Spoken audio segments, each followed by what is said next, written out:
രാത്രിയിലും സേറ ക്രിസ്റ്റിയോട് മിണ്ടാൻ പോയില്ല. അവൾ ആഹാരം കഴിച്ചിട്ട് റൂമിൽ പോയി കിടന്നു. ക്രിസ്റ്റി മുറിയിലേക്ക് ചെന്നതും സേറ തിരിഞ്ഞു കിടക്കുകയായിരുന്നു.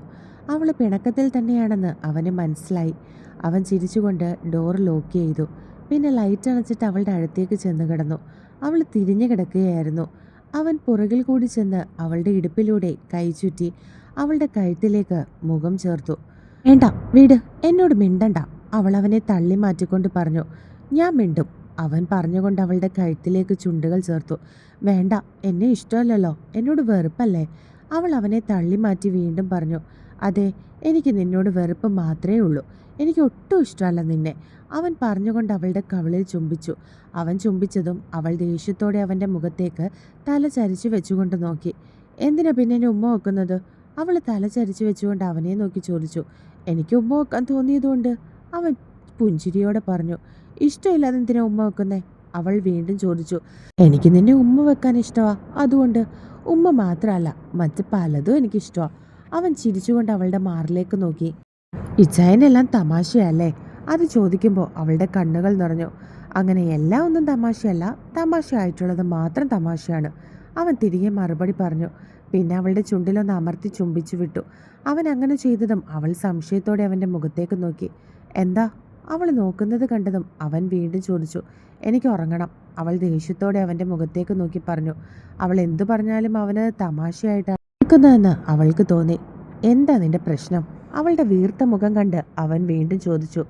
എൻ്റെ പ്രശ്നം എന്താണെന്ന് ഇച്ചായൻ അറിയില്ലേ? അവൾ അവനെ നോക്കി തിരികെ ചോദിച്ചതും അവൻ ചിരിച്ചു. നിനക്കിപ്പോൾ എന്താ? നാളെ നിനക്ക് മിത്രയുടെ കൂടെ കടയിൽ പോകണം, അത്രയല്ലേ ഉള്ളൂ. ശരി, നീ പോയിട്ട് വാ, അവൻ അവളെ നോക്കി പറഞ്ഞു. അത് കേട്ടതും അവളുടെ കണ്ണുകൾ വിടർന്നു. ശരിക്കും? അവൾ കണ്ണുകൾ വിടർത്തി സംശയത്തോടെ അവനോട് ചോദിച്ചു. ആ, ഇനി ഞാനായിട്ട് നിങ്ങളുടെ ഫ്രണ്ട്ഷിപ്പ് ഇല്ലാതാക്കിയെന്ന് വേണ്ട. വിവാഹത്തിന് മുമ്പ് നീയല്ലേ അവളുടെ കൂടെ പോയിക്കൊണ്ടിരുന്നത്. ഇനി വിവാഹം കഴിഞ്ഞു എന്ന് കരുതി അവളെ ഒറ്റയ്ക്കാക്കേണ്ട, അവളെ നോക്കി പറഞ്ഞതും അവൾ ചിരിച്ചു. അപ്പം ഞാൻ പിണങ്ങിയാൽ ഇച്ചായനെ വേദനിക്കും അല്ലേ? അവൾ കുറുമ്പോടെ അവൻ്റെ മുഖത്തേക്ക് നോക്കി. പിന്നെ അതുകൊണ്ടൊന്നുമല്ല, അവളെ ഒറ്റയ്ക്കാക്കേണ്ടെന്ന് കരുതിയിട്ടാ, അവൻ അവളെ നോക്കി പുച്ഛത്തോടെ പറഞ്ഞതും അവൾ ചിരിച്ചു. ഊവേ, എന്തിനാ ഇച്ചായ എന്നോടിങ്ങനെ? ഇച്ചായനെ നന്നായിട്ടറിയാം, എൻ്റെ മനസ്സിൽ മുഴുവൻ ഇച്ചായൻ മാത്രമേ ഉള്ളൂ എന്ന്. എനിക്കും അറിയാം ഈ മനസ്സ് മുഴുവൻ ഞാനാണെന്ന്. അല്ലെങ്കിൽ 7 വർഷങ്ങൾക്ക് ശേഷവും എന്നെ തിരക്കി ഇച്ചായൻ വരില്ലല്ലോ. ഇഷ്ടമില്ലാതെ ഇച്ചായൻ എൻ്റെ ശരീരത്തിൽ തൊടില്ലല്ലോ, എന്നെ സ്വന്തമാക്കില്ലല്ലോ. അവൾ ചിരിച്ചുകൊണ്ട് അവൻ്റെ നേരെ തിരിഞ്ഞ് കുറുമ്പോട് ചോദിച്ചു. എൻ്റെ മനസ്സിൽ നീയൊന്നുമില്ല, അയാളോടൊക്കെയുള്ള വാശിക്കാൻ ഞാൻ നിന്നെ വിവാഹം ചെയ്തത്. എനിക്ക് നിന്നെ ഇഷ്ടമൊന്നുമല്ല. നിന്നോട് അവൻ അവളുടെ മുഖത്തേക്ക് നോക്കി പറയാൻ തുടങ്ങിയതും അവൾ അവൻ്റെ വാ പൊത്തിപ്പിടിച്ചു. പിന്നെ ചിരിച്ചുകൊണ്ട് നോക്കി. പക്ഷെ എനിക്ക് എൻ്റെ തെമ്മാടി ചെക്കനെ ഒരുപാട് ഇഷ്ടമാണ്, എൻ്റെ ജീവനാ. എത്ര തവണ ഈ നാവ് കൊണ്ട് എൻ്റെ കാമത്തോടെ സ്വന്തമാക്കിയെന്ന് പറഞ്ഞാലും ഈ കണ്ണുകളിൽ എപ്പോഴും പ്രണയം മാത്രമേ ഞാൻ കണ്ടിട്ടുള്ളൂ. അവൾ അവൻ്റെ കവളിൽ പിടിച്ചു വലിച്ചുകൊണ്ട് പറഞ്ഞു. പിന്നെ അവൻ്റെ കവളിൽ അമർത്തി ചുംബിച്ചുകൊണ്ട് അവൻ്റെ കഴുത്തിടുക്കിലേക്ക് മുഖം പൊഴുത്തി. എന്നാൽ അവൻ അവളെ ചേർത്ത് പിടിക്കുകയോ അവളെ തൊടുകയോ ചെയ്യാതെ കിടക്കുകയായിരുന്നു. അവൻ മനഃപൂർവ്വം തന്നെ അങ്ങനെ ചെയ്തതായിരുന്നു, അവളോട് ഒട്ടും ഇഷ്ടമില്ലെന്ന് കാണിക്കാൻ വേണ്ടിയിട്ട്. കുറുമ്പോടെ കുറച്ചു നേരം കഴിഞ്ഞിട്ടും അവൻ തന്നെ ചേർത്ത് പിടിക്കാതെ കിടക്കുന്നത് കണ്ട് അവൾക്ക് ദേഷ്യം വന്നു. അവൾ അവൻ്റെ കഴുത്തിൽ നിന്ന് മുഖമുയർത്തി അവനെ ഒന്ന് നോക്കി. പിന്നെ അവൻ്റെ ഒരു കൈയെടുത്ത് അവളുടെ ഇടുപ്പിലേക്ക് അവൾ തന്നെ സ്വയം വെച്ചു. മറുകൈയിൽ അവളും കിടന്നു. പിന്നെ അവനെ ചുറ്റിപ്പിടിച്ചുകൊണ്ട് അവൾ മയക്കത്തിലേക്ക് വീണു. അവൾ ഉറങ്ങിയെന്ന് മനസ്സിലാക്കി അവൻ 2 കൈകൾ കൊണ്ടും അവളെ ചേർത്ത് പിടിച്ചു. പിന്നെ അവളുടെ നെറ്റിയിൽ അമർത്തി ചുംബിച്ചു. അവളൊന്ന് ചിണുങ്ങിക്കൊണ്ട് ഒന്നുകൂടി അവനോട് പറ്റിച്ചേർന്ന് കിടന്നു. രാവിലെ അവളോടൊപ്പം കടയിൽ പോകാൻ വേണ്ടിയിട്ട് ഒരുങ്ങുകയാണ് സേറ. കുറച്ചു നിമിഷങ്ങൾ കഴിഞ്ഞതും മിത്രയും ഒരുങ്ങി അങ്ങോട്ടേക്ക് വന്നിരുന്നു. മിത്രയെ കണ്ടതും സേറ അവനോട് പോകുവാണെന്ന് പറഞ്ഞിട്ട് അവളോടൊപ്പം കടയിലേക്ക് പോയി. അവൾ മിത്രയോടൊപ്പം പോയതും ക്രിസ്റ്റി വീണ്ടും പണിയിലേക്ക് തിരിഞ്ഞു. അവൾ പോയി കുറേ നിമിഷങ്ങൾ കഴിഞ്ഞതും ആരോ കോളിംഗ് ബെല്ലടിക്കുന്ന സൗണ്ട് കേട്ടു. സേറ ആയിരിക്കില്ല എന്ന് അവന് മനസ്സിലായി. കാരണം അവളാണെങ്കിൽ കോളിംഗ് ബെല്ലൊന്നും അടിക്കാതെ ഡോർ തുറന്ന് അകത്തേക്ക് കയറി വരേണ്ടതാണ്. ഡോർ ലോക്ക് ചെയ്തിട്ടുണ്ടായിരുന്നില്ല. പിന്നെ ഇത് ആരായിരിക്കും എന്ന് കരുതി അവൻ ചെന്ന് വാതിൽ തുറന്നു. മുൻപിൽ നിൽക്കുന്ന ഒരു പെണ്ണിനെ കണ്ടതും അവൻ സംശയത്തോടെ അവളുടെ മുഖത്തേക്ക് നോക്കി. കോല് പോലെ ഇരിക്കുന്ന ഒരു പെൺകുട്ടി. ഒരു ജീൻസും ഷർട്ടുമാണ് വേഷം. തലമുടി പുറകിലേക്ക് വെച്ച് ബണ്ണ് ഇട്ടിട്ടുണ്ട്. മുഖത്തൊരു കൊട്ട പുട്ടി വാരി അടിച്ചിട്ടുണ്ടെന്ന് കണ്ടാൽ തന്നെ മനസ്സിലാകും. എന്താ ക്രിസ്റ്റി ചായ ഇങ്ങനെ നോക്കുന്നേ? എന്നെ മനസ്സിലായില്ലേ? അവൾ സംശയത്തോടെ അവൻ്റെ മുഖത്തേക്ക് നോക്കി ചോദിച്ചു. നീ എന്താ ഇവിടെ? അവൻ കുറച്ച് ദേഷ്യത്തോടെയാണ് അവളോട് തിരികെ ചോദിച്ചത്. അതെന്താ, എനിക്കിവിടേക്ക് വരാൻ പാടില്ല എന്നുണ്ടോ? അവൾ ചിരിയോട് ചോദിച്ചു. നീ ഇവിടേക്ക് വരേണ്ട കാര്യമില്ലല്ലോ, നിനക്ക് വേണ്ടപ്പെട്ട ആളുകളൊക്കെ അപ്പുറത്തുണ്ട്, അവിടേക്ക് പോയിക്കോ, ഇവിടെ നിനക്ക് വേണ്ടുന്ന ആരുമില്ല. അവൻ പറഞ്ഞുകൊണ്ട് ഡോർ അടയ്ക്കാൻ ശ്രമിച്ചു. എന്താ ക്രിസ്റ്റിച്ചായ ഈ പറയുന്നത്? ഞാൻ ക്രിസ്റ്റിച്ചായനെ കാണാൻ വന്നതല്ലേ. ഞാൻ കരുതിയത് ഇച്ചായൻ എന്നെ മനസ്സിലാവില്ല എന്നാ. അപ്പോൾ ഇപ്പോഴെന്നെ ഓർമ്മയുണ്ടല്ലേ? അവൾ അവനെ നോക്കി വശ്യമായി പറഞ്ഞുകൊണ്ട് അകത്തേക്ക് നടന്നു. സ്റ്റെല്ല, നിന്നോട് പോവാനാ പറഞ്ഞത്. അവൻ വീണ്ടും ദേഷ്യത്തോടെ അവളുടെ മുഖത്തേക്ക് നോക്കി. എന്നാൽ അവൾ അതൊന്നും കേൾക്കാതെ ചിരിച്ചുകൊണ്ട് അകത്തേക്ക് കയറി. പിന്നെ വാതിലടച്ച് ലോക്ക് ചെയ്തു. അവൾ എന്താ ചെയ്യുന്നതെന്ന് അവന് മനസ്സിലാകുന്നില്ലായിരുന്നു. അവൻ ദേഷ്യത്തോടെ അവളുടെ മുഖത്തേക്ക് നോക്കി. എന്താടി പുല്ലേ ഈ കാണിക്കുന്നത്? അവൻ ദേഷ്യത്തോടെ അവളുടെ മുഖത്തേക്ക് നോക്കി ചോദിച്ചതും അവൾ ചിരിച്ചു കാണിച്ചു. അവൾ ചിരിക്കുന്നത് കണ്ട് അവൾ അവനെ കളിയാക്കിയാണെന്ന് അവന് മനസ്സിലായി. അവൻ അവളുടെ കയ്യിൽ പിടിച്ചുകൊണ്ട് അവളെ പുറത്താക്കാൻ ശ്രമിച്ചപ്പോഴേക്കും പുറത്ത് ഒരു ഓട്ടോ വന്ന് നിന്നിരുന്നു. സേറയായിരിക്കുമെന്ന് അവന് മനസ്സിലായി. അവൻ പെട്ടെന്ന് അവളുടെ കൈ വിട്ടിട്ട് വാതിൽ തുറക്കാൻ പോയതും അവൾ അവൻ്റെ ഷർട്ടിൽ പിടിച്ചു വലിച്ചു. അവൻ്റെ ഷർട്ടിൻ്റെ ബട്ടൺസ് പൊട്ടി, ഷർട്ട് ഇരുവശത്തേക്ക് മാറി. ശേഷം അവൾ അവളുടെ മുടി അഴിച്ചു. പിന്നെ അവളുടെ ഷർട്ട് മാറുവരെ തുറന്നു. ഷേ, അവൻ ദേഷ്യത്തോടെ അവളെ നോക്കി പറഞ്ഞു. അവൾ അവനെ ഒന്ന് നോക്കി പുച്ഛത്തോടെ ചിരിച്ചിട്ട് ചെന്ന് വാതിൽ തുറന്നു. ക്രിസ്റ്റി അവളെ ചെയ്യുന്നത് ഓരോന്നും ദേഷ്യത്തോടെ നോക്കിക്കൊണ്ട് നിൽക്കുകയായിരുന്നു. മിത്രയോട് ചിരിച്ചും കളിച്ചും വർത്തമാനം പറഞ്ഞു. കയ്യിൽ 2 കവറുമായിട്ട് സേറ ഡോറിനടുത്തേക്ക് വന്നതും സ്റ്റെല്ല അകത്തു നിന്നും ഡോർ തുറന്നിരുന്നു. ക്രിസ്റ്റി ആയിരിക്കുമെന്ന് കരുതി സേറ ചിരിച്ചുകൊണ്ട് അകത്തേക്ക് നോക്കിയതും മുടിയൊക്കെ അഴിഞ്ഞ് ഷർട്ടിൻ്റെ ബട്ടൺസ് ഇട്ടുകൊണ്ട് എന്തോ നടന്നതുപോലെ തൻ്റെ മുൻപിൽ നിൽക്കുന്ന സ്റ്റെല്ലയാണ് അവൾ കണ്ടത്. അവളെ കണ്ടതും മിത്ര സേറയുടെ മുഖത്തേക്ക് നോക്കി. എന്നാൽ സേറ അകത്തേക്കാണ് നോക്കിയത്. ഷർട്ട് ഇരുവശത്തേക്ക് മാറിക്കിടക്കുന്ന ക്രിസ്റ്റി കണ്ടതും അവൾ അവനെയും സ്റ്റെല്ലയെ മാറി മാറി നോക്കി. അവളുടെ കണ്ണുകൾ നിറഞ്ഞു വന്നു. അവൾ ക്രിസ്റ്റിയുടെ മുഖത്തേക്ക് നോക്കി. അവൻ അവളെ തന്നെ നോക്കി നിൽക്കുകയായിരുന്നു. ഇച്ചായ, അവൾ അവൻ്റെ മുഖത്തേക്ക് നോക്കി വിളിച്ചു.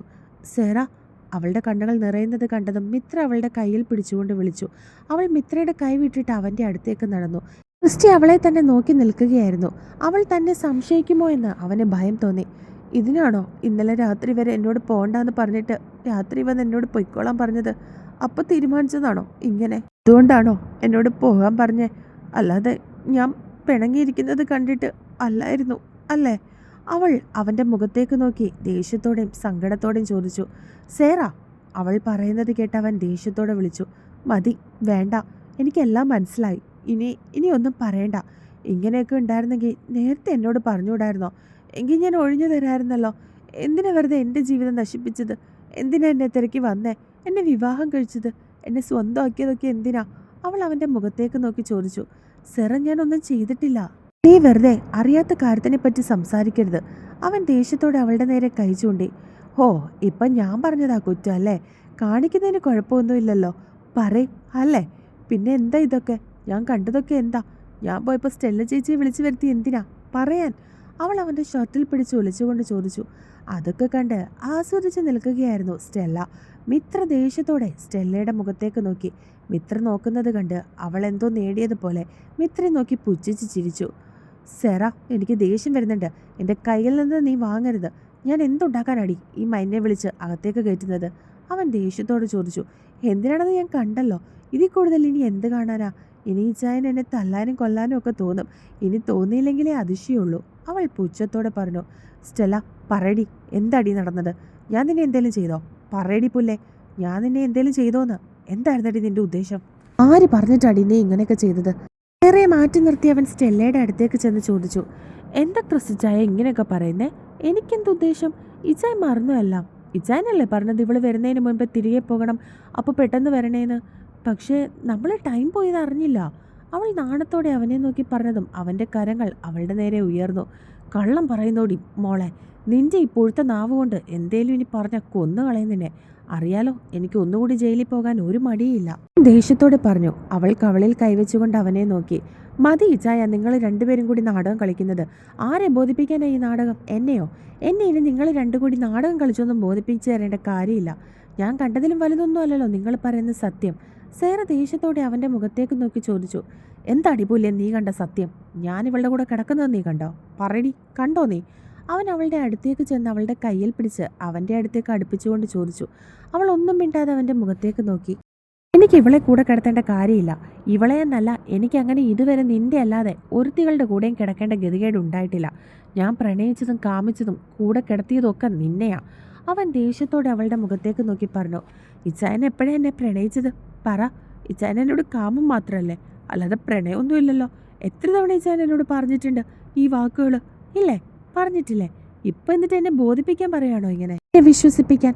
അവൾ അവനെ നോക്കി ചോദിച്ചു. സെറ, ഇവക്ക് കിട്ടിയതുപോലെ അടുത്തത് കിട്ടാൻ പോകുന്നത് നിനക്കായിരിക്കും. വെറുതെ എന്നെ കൊണ്ടത് ചെയ്യിക്കരുത്. ഞാൻ താഴ്ന്നു തരുന്നുവെന്ന് കരുതിയിട്ട് നീ എൻ്റെ തലക്കറി തന്നെ നിരങ്ങാൻ നോക്കരുത്. നിനക്ക് നന്നായിട്ട് അറിയാവുന്ന കാര്യമാണ് എൻ്റെ മനസ്സിൽ നീ മാത്രമേ ഉള്ളൂ എന്ന്. എല്ലാം അറിഞ്ഞു വെച്ചുകൊണ്ട് വെറുതെ ഇങ്ങനെ സംസാരിക്കാൻ നിൽക്കരുത്. അവൻ ദേഷ്യത്തോടെ അവളുടെ നേരെ കൈ ചൂണ്ടി പറഞ്ഞു. അപ്പോൾ ഇച്ചായൻ്റെ മനസ്സിൽ എന്നോട് പ്രണയമുണ്ടെന്നാണോ ഇച്ചാൻ ഇപ്പോൾ പറയുന്നത്? പറയ്, ആണോ? അവൾ ദേഷ്യത്തോടെ അവനെ നോക്കി ചോദിച്ചു. അതേടി, എനിക്ക് നിന്നെ ഇഷ്ടമാ. ഇഷ്ടമെന്നല്ല, പ്രാണനാ നീ എനിക്ക്, എൻ്റെ ജീവൻ. അവനും ദേഷ്യത്തോടെ പറഞ്ഞു. ആണോ? ശരിക്കും?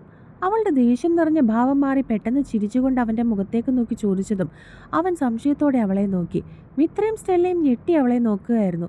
ആർക്കും ഒന്നും തന്നെ മനസ്സിലാകുന്നുണ്ടായിരുന്നില്ല. ശരിക്കും? ശരിക്കും ഈ നെഞ്ചി ഞാനാണോ? പറയ്. അവൾ അവൻ്റെ നെഞ്ചിൽ കൈ ചൂണ്ടി കുറുമ്പോട് ചോദിച്ചു. പെട്ടെന്ന് അവളുടെ ദേഷ്യവും മുഖത്തെ വിഷമവും മാറി അവിടെ കുറുമ്പും കുസൃതിയും നിറയുന്നത് കണ്ടതും അവൾ ഇത്രയും നേരം തങ്ങളുടെ മുൻപിൽ അഭിനയിക്കുകയായിരുന്നുവെന്ന് അവന് മനസ്സിലായി. അവൻ ദേഷ്യത്തോടെ അവളെ നോക്കി. എങ്ങനെയുണ്ട് ഇച്ചായ? ഇച്ചായൻ്റെ സേറയുടെ അഭിനയം പൊളിച്ചില്ലേ? ഞാൻ ഇച്ചായ വരെ വിശ്വസിച്ചില്ലേ? ഇപ്പം എനിക്ക് അറിയേണ്ടത് ഒക്കെ അറിഞ്ഞു കഴിഞ്ഞു. അങ്ങനെ ഈ തെമ്മാടിച്ചക്കൻ്റെ ഉള്ളിൽ ആ നഗ്നസത്യം ഞാൻ പുറത്തു കൊണ്ടുവന്നു. എങ്ങനെയുണ്ട് എൻ്റെ ഐഡിയ? അവൾ പുരികം പൊക്കി കുസൃതി ചിരിയോടെ അവൻ്റെ മുഖത്തേക്ക് നോക്കി ചോദിച്ചതും അവൻ അവളുടെ കവളിൽ ഒന്ന് ആഞ്ഞടിച്ചു. അവൾ കവളിൽ കൈവച്ചുകൊണ്ട് അവനെ നോക്കിയതും അവനവളെ വലിച്ച് നെഞ്ചിലേക്കിട്ടിട്ട് മുറുക്കെ കെട്ടിപ്പിടിച്ചു. അവളും ഒരു ചിരിയോടെ അവനെ ചേർത്ത് പിടിച്ചു.